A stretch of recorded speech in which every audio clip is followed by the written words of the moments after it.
The life and work of Wayne Awe is definitely impressive. Wayne Awe, a leading theorist in curriculum and education, challenges the status quo through many of his thoughtful writings. Awe has used his platform to advocate for racial and social justice, cultural responsiveness, and multicultural equity, along with many more impactful ideas, as well as the role they play in the classroom. He encourages us to embody a pedagogy of insurgency, eloquently and urgently, which I will highlight later in this video. His body of work actively portrays the need for an inclusive educational environment for students, as well as the need to challenge the place of social norms such as high-stakes testing. His currently relevant and important ideas have been articulated through his many educational writings, as well as his activism. Wayne Awe was born in 1972 to a white mother and an Asian American father, which subsequently influenced his work on multicultural equity. He graduated from Garfield High School in Seattle, Washington, and went on to study marine biology at UC Santa Cruz. After his freshman year, however, Awe decided to transfer to Evergreen College in Olympia, Washington. He did not like the large lecture hall style of teaching or the types of tests he was given at UC Santa Cruz. Evergreen offered a new type of learning in which professors graded students using a narrative style of writing rather than using letter grades. This early experience impacted Awe's view on education and will later influence his work in curriculum and instruction.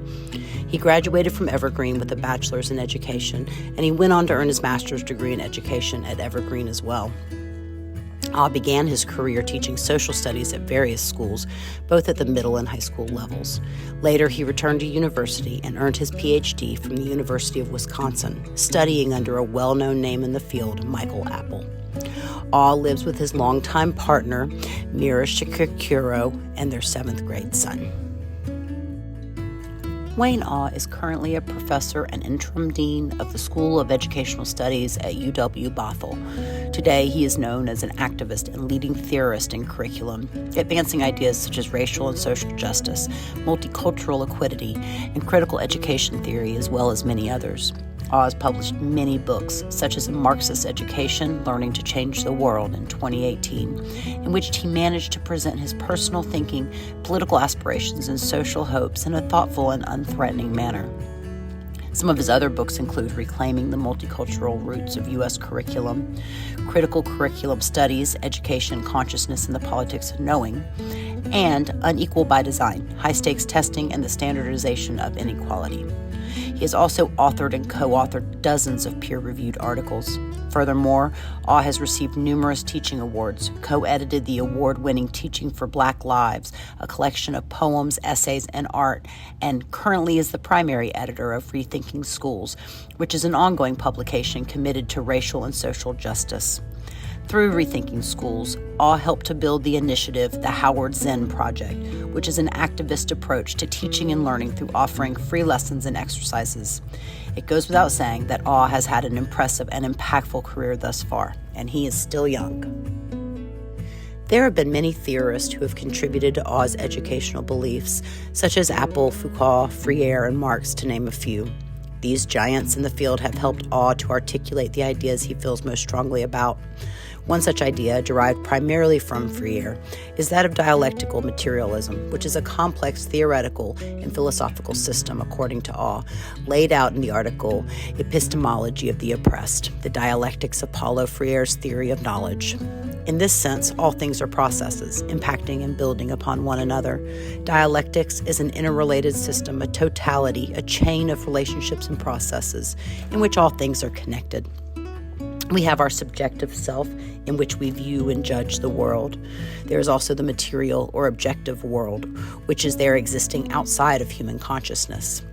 These two, the objective world and our subjective self, work in interaction with each other, whereas our consciousness considers and ponders the objective world in which we live. This is the dialectical relationship between the objective world and the consciousness in which we analyze that world. Therefore, the role of consciousness is to understand and interact with the world. For Freire, according to Awe, to be human is to be able to both understand and take action to change that world. This idea is the intersection with education, a pedagogy that enables both students and teachers to develop a critically conscious understanding of their relationship with the world. It is that relationship that helps Awe to articulate many of his other viewpoints. It is the job of teachers and students together to unlock the world, to challenge injustice and build knowledge. One powerful way to challenge students to better understand the world around them is through problem solving. According to Awe, in problem-posing education, humans develop their power to perceive critically the way they exist in the world with which and in which they find themselves. They come to see the world not as a static reality, but as a reality in process, in transformation. In this way, students come to learn that reality can be shaped, that it is not fixed. This is a powerful concept for students to comprehend. It shows students that they have the ability to change the world.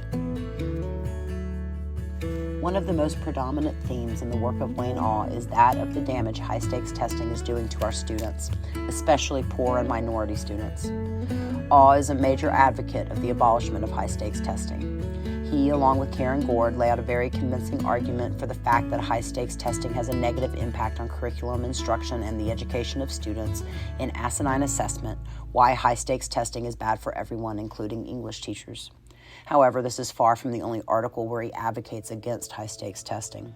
According to Awe, the trend this country has taken since No Child Left Behind is incredibly damaging, especially to Black and brown students. As Awe states, high-stakes test-based policies promote injustice and inflict acute damage on kids of color especially. While political policy claims these tests will close learning gaps and address racial inequalities in the classroom, Awe argues that they do exactly the opposite. Following the history of standardized testing in the United States, Awe argues that the current climate of high-stakes testing and the evaluation of teachers and students is akin to a new Taylorism.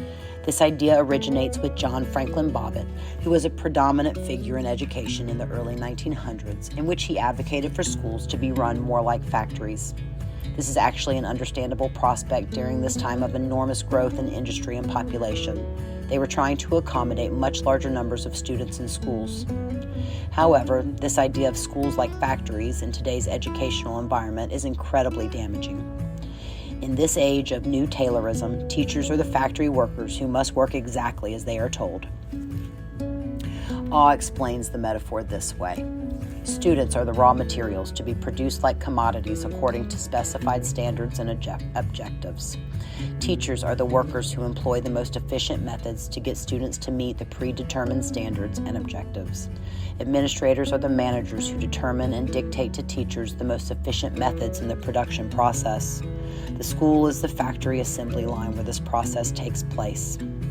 Since the passing of No Child Left Behind, schools have had to succumb to intense pressures from policymakers. Schools that did not perform well on these standardized tests face multiple threats. According to Awe, No Child Left Behind amounted to federal mandate to require standardized testing in every U.S. state, with the threat that if test scores were not raised across various subgroups related to race, economic class, students with disabilities, and English language learners, among others, schools and districts would face a variety of possible punishments, including loss of control of federal education monies, the complete reconstitution of a school's staff, takeover by a charter management organization, or school closures. These threats had serious implications in which schools scrambled to adjust to new regulations. Teachers now report teaching to the test with increasing regularity, consistency, and intensity. Teachers' autonomy has been taken away with scripted curricula from major corporations pushing for the next profit. Additionally, teachers are now being evaluated based on teaching which was done with a scripted curriculum. Therefore, teachers are being evaluated for teaching that is not theirs. This raises many ethical questions about the role of teacher evaluation in the age of standardized testing and scripted curriculum. Schools and teachers are now focusing less on non-tested subjects, much to the detriment of students. Passage of No Child Left Behind invited in a push for ELA and mathematics, while subjects such as science, social studies, and the arts have been minimized. Perhaps the biggest implications are those for students and teachers who attend struggling schools. Awe does not simply make these claims. In High-Stakes Testing and Curricular Control, a qualitative metasynthesis, Awe explores the relationship between the curriculum, pedagogy, and high-stakes tests. The findings were exactly what one would expect, in that high-stakes testing negatively affects not only what is taught, but how it is taught and when it is taught. This study found that high-stakes testing leverages a significant amount of content control, formal control, and pedagogic control over curriculum. Teachers report teaching to the test and therefore teaching the non-tested subjects less than the tested subjects. They also report using more teacher-led instruction in order to provide more test-based facts to the students. Furthermore, teachers state that their instruction has become more fragmented as they try to hit specific ideas, facts, and skills. These findings, while not surprising, do not inspire a positive outlook on standardized testing. AWE goes even further to illustrate how standardized tests themselves, through a series of interrelated processes of decontextualization, objectification, and commoditization, fundamentally provide the foundational basis for education to be framed as a form of factory production and thus serve as the central tool for the control of teaching in the New Taylorism. This is a bold statement, but AWE does not hold back as he challenges this practice. Students become the objects when they are reduced to numbers, so they are no longer seen as human beings, but as a number. Decontextualization occurs when standardized tests do not account for individual differences so that they can claim being objective. In order to maintain a claim to objectivity, standardization has to assume that local individual conditions and local individual factors make no difference in either student performance or test-based measurement. Obviously, individual conditions and factors do make a significant difference in test performance. Furthermore, many of these individual conditions take place outside the school, such as students who may not have had a meal or a safe place to sleep. Therefore, this claim that standardized tests are objective is false, according to AWE. These interrelated processes also make high-stakes standardized testing an ideal tool for the New Taylorism because turning students, and by extension teachers and teaching, into decontextualized numerical objects also frames students as products and places education firmly within the paradigm of factory production. This metaphor justly describes the environment of high-stakes testing in today's schools, and the students hurt the most are the minority students. Standardized testing began with the IQ test, which was used as a weapon against Black and brown individuals, and these tests today are still not race neutral. In addition to equating our high-stakes testing environment with factory production, AWE also does a superb job of laying out the implications of high-stakes tests. For example, testing has to have a winner and a loser. Standardized testing cannot function if everyone is a winner. Another implication is that these tests claim to be objective when in reality they are far from it. Any outside factor can impact the results of the test.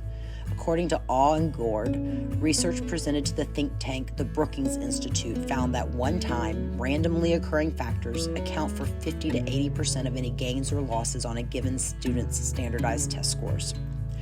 In addition, many researchers, including AWE, use Campbell's law to explain why we see so many negative impacts from these tests, such as teaching to the test and cheating scandals.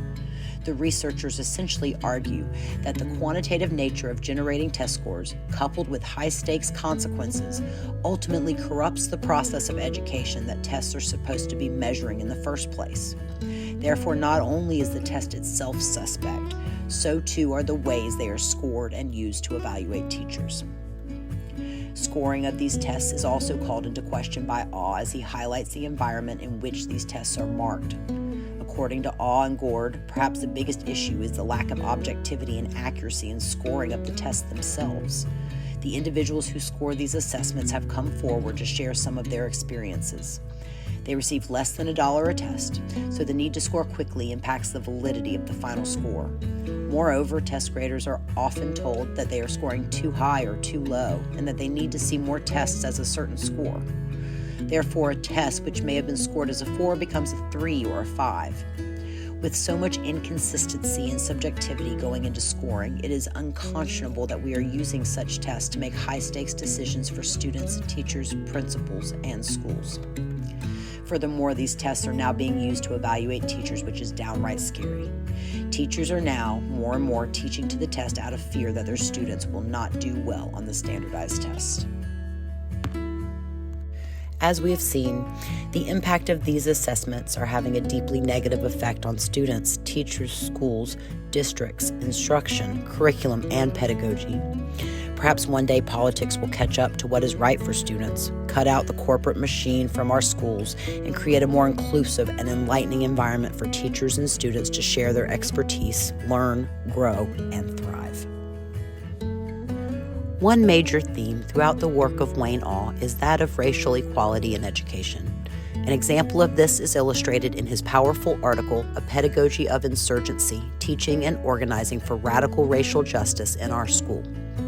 This article was published in 2021 after the Trump presidency, in which we saw the rise of white supremacists, white nationalists, anti-LGBTQ, anti-immigration rhetoric throughout the country. In this particular article, Wayne Awe shares an amazing story of an elementary school in Seattle, Washington, where a man by the name of Deshaun Jackson organized an event in support of Black Lives Matter called 100 Black Men Uniting to Change the Narrative.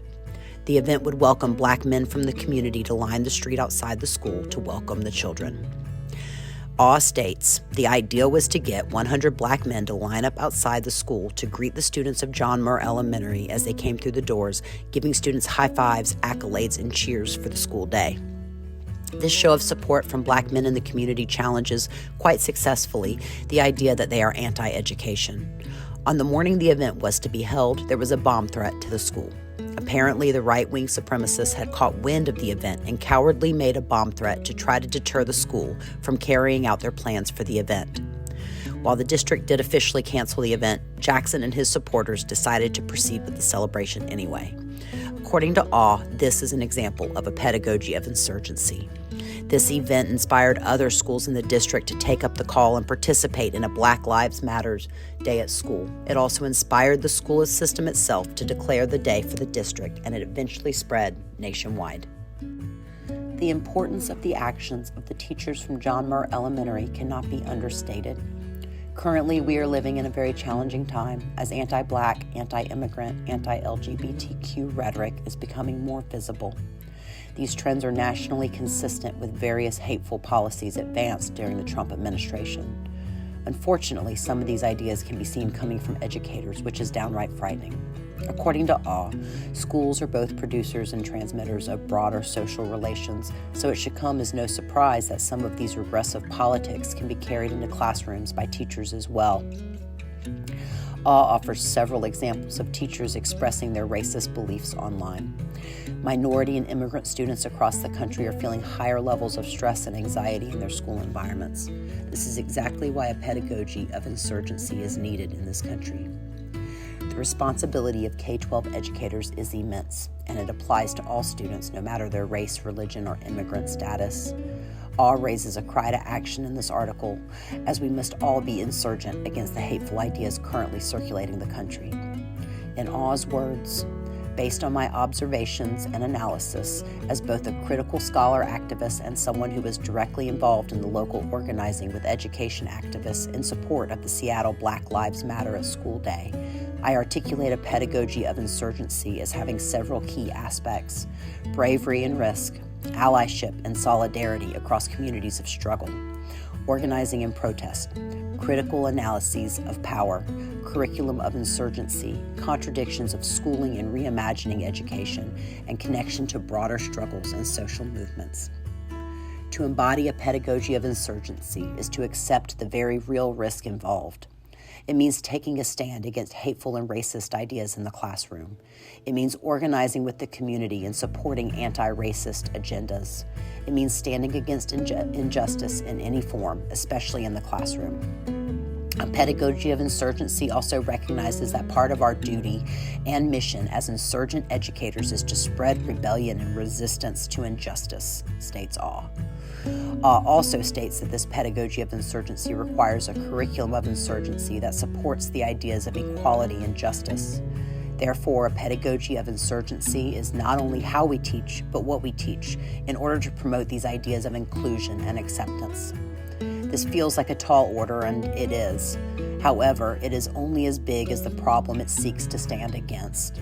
As Awe states, school can be powerful sites of resistance and rebellion, spaces for building critical consciousness and fostering collective action for justice. While Awe's pedagogy of insurgency is only one example of his fight for racial and ethnic equality, He has an arsenal of writings which embody a pedagogy of insurgency as he fights for what he believes. As Awe perfectly states, ultimately, by calling for a pedagogy of insurgency, I am saying that it is time to openly rebel against it all, that we not only give ourselves permission to resist, but understand that it is our duty to resist, and that only through engaging in collective struggle will we find a new path forward for the sake of all our peoples and our planet. In a video about Wayne Awe, I would be remiss to not mention his love of rap music, which influenced him heavily in the late 1980s and 1990s. This is more than likely why he decided to conduct research on the discourse of rap in Fresh Out of School, Rap Music's Discursive Battle with Education, published in 2005. As Awe states, the discourse of rap music is in the midst of a battle with that of education, where rap music resists and critiques education as a dominant and domineering discourse. Through analyzing the lyrics of over 30 rap songs, Awe was able to identify some common themes in this battle rap has with education. First of all, there is an economic element in which the rappers feel, justifiably so, that the economic success school promises does not materialize. This idea was repeated through many of the songs Awe analyzed, as rappers talk about having to turn to illegal means in order to support their families. Secondly, there is a cultural element to this battle. The cultural aspect is multifaceted. Many rappers felt that their education was Eurocentric and full of lies about African Americans and other people of color, Awe states. In addition, they report feeling brainwashed as they were not taught about any of their own history. They were only taught a whitewashed version of history, which is also a justifiable viewpoint. Awe does point out that this battle between discourse of education and discourse of rap does not mean that there is a hatred for education. In fact, if they didn't care, they probably wouldn't rap about it in the first place. The purpose of this study was to highlight some of the very real issues in education, highlighted by rap music. I found this a very interesting read and wanted to include it in this video as an homage to Wayne Awe. This video has been but a glimpse into the life and work of Wayne Awe. In summary, Awe has been influenced by many giants in the field of curriculum, such as Freire and Apple. In fact, he quotes Apple more than most scholars in the articles reviewed for this video. His life and career have been astoundingly impactful to the field of curriculum and instruction.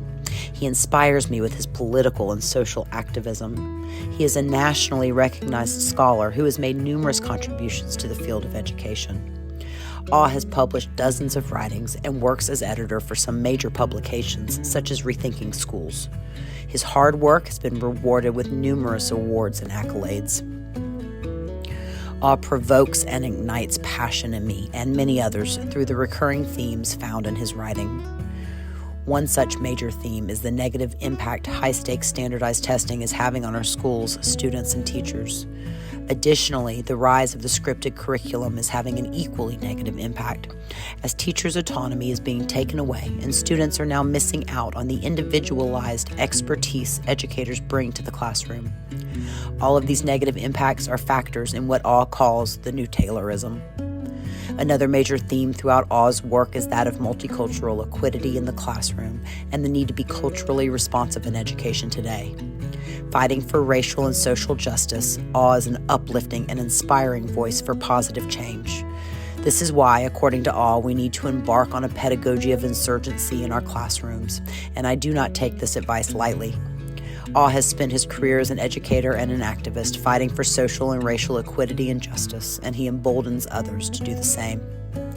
The mind of Wayne Awe has had a transformative influence on me. He has raised my awareness of the danger in high-stakes testing. He has brought the need for activism against bad political and social policy to the forefront of my mind. Moreover, Awe has inspired me to become more culturally responsive each and every day. Multicultural equity and equality is of the utmost importance, as minority students are impacted the most severely by bad policy and hateful rhetoric. Wayne Awe has shown me that I can become an activist too and fight for what is right through my education and interactions with students. He has shown me the power of believing in my students and in my profession. Awe's contributions to the educational field cannot be overlooked as he fights for what is right and just in education and in the world. Thank you.